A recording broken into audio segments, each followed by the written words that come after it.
in the day, we had no clue. Tomorrow was waiting for me and you. Stories unfold like a time travel view. Then, now, and you. That's the groove. Past is the present in every move. Tune in, listen, it's all brand new. Then, now, and you. That's the groove. Hey everybody, welcome back to another episode of Then, Now, and You. I'm your host, the guy who still puts proficient in Microsoft Word on his resume, just in case. So today, we're diving into something a little closer to home, unemployment among recent college grads. Yup, turns out that even after paying 60 grand a year for that diploma, a lot of folks are finding themselves, refreshing LinkedIn like it's Instagram. And to help us understand why, we've got an awesome guest today. She's a college career counselor, and she's here to help us figure out what's going on. Please welcome Emma Collins. Hey, thanks for having me. And by the way, love that resume line. If I see proficient in Microsoft Word, I usually think, okay, at least they can bold their own name. Exactly. That's half the battle, right? So Emma, let's get right to it. I read that unemployment for recent college grads is up to 6.6%. That's like way higher than the national average. What's going on? Yeah, it's true. The national unemployment rate is around 4%, but for recent grads, meaning folks within about a year or two of finishing college, it's hovering around 6.6%. And that's the highest we'd seen outside of the pandemic. Wow. And that's not just like philosophy majors who also minor in interpretive dance. No, not at all. It's across the board. Business, communications, even computer science grads are struggling to get that first foot in the door. So basically, everyone's invited to the unemployment party. It's cool. There are a few reasons. First, entry-level jobs are disappearing. Tasks that used to be done by interns or junior hires are now automated, often by AI. Right. So ChatGPT here is stealing jobs. Thanks a lot. Yeah, kind of. Companies don't need as many people to, say, draft emails or crunch spreadsheets. So they raise the bar, must have 2 years of experience, which, of course, recent grads don't. And that's like asking for driving experience when you're applying for a learner's permit. Exactly. Second, the pandemic disrupted internships. A whole class of students never got real-world experience. And now employers are saying, well, why didn't you have an internship?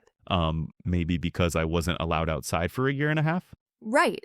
And third, companies are cautious. With inflation, layoffs in tech, and economic uncertainty, employers are slower to hire. Okay, so it's rough out there, and you don't need stats to see it. You just go on Reddit. There's this forum, Recruiting Hell, where people share their job hunting horror stories. Like one guy wrote, I've applied to over 300 jobs, had maybe 5 interviews, and the rest were ghosting. I feel like I'm shouting into the void. Yes, I see that all the time. Another post I read said, I got to the 5th round of interviews only to be told they're going in another direction. The direction being not me, apparently. That hurts, but relatable. I once got rejected for a job after the interview by the intern. Like, the intern told me I wasn't qualified. Oh, brutal. But yeah, these stories are real, and they show that it's not just about skill. It's about how the system is set up. So here's a big question. If college grads can't find jobs, does this mean more kids should go the trade school route?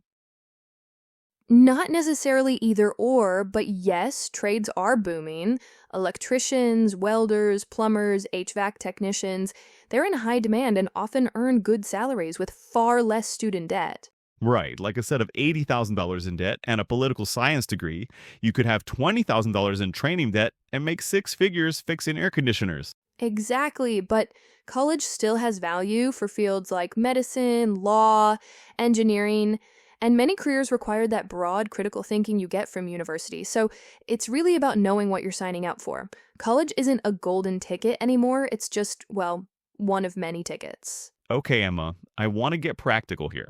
Let's say I just graduated, I'm unemployed, my parents are passive-aggressively asking me how the job search is going every night at dinner.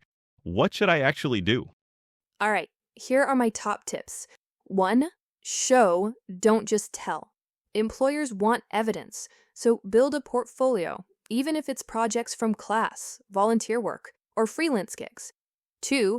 Network strategically. Don't just apply online. Reach out to alumni, professors, even people on LinkedIn. Send a short message. I admire your career path.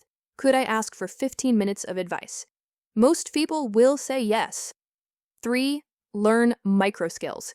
Certifications in things like data analytics, project management, or coding boot camps can give you an edge. 4. Start with contract or temp work. It's easier to get a short-term job, and sometimes it turns into full-time. So basically, stop refreshing Indeed and start refreshing your actual skills. Exactly. And the networking thing is real. I once applied online to a company 15 times with no response. Then I meet the hiring manager at a wedding, and suddenly it's, oh, we should talk. Yes, that's how it works.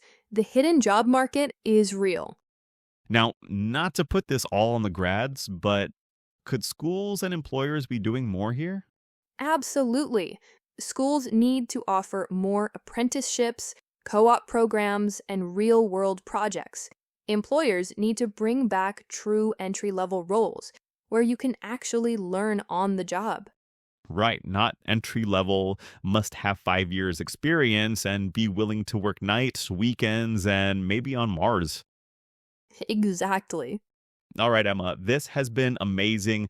We've learned that unemployment for grads is 6.6%. The struggle is real. It's partly automation, partly the pandemic, partly employers being picky. Trade schools might make a comeback. And if you're a recent grad, there are strategies. Network, build skills, and remember, you're not alone. That's right. And just to say, if you're listening and you're struggling, don't take it personally. The market is tough, but it's not a reflection of your worth. Perfect way to end. Emma, thank you so much for joining. Thank you for having me. Thank you all for tuning in. I hope you enjoyed the conversation today. Don't forget to like, subscribe, all that good stuff, and we'll see you in the next one. And to those that are unemployed, keep your chin up, keep applying, and if all else fails, become a podcaster. Apparently, they'll let anyone do it.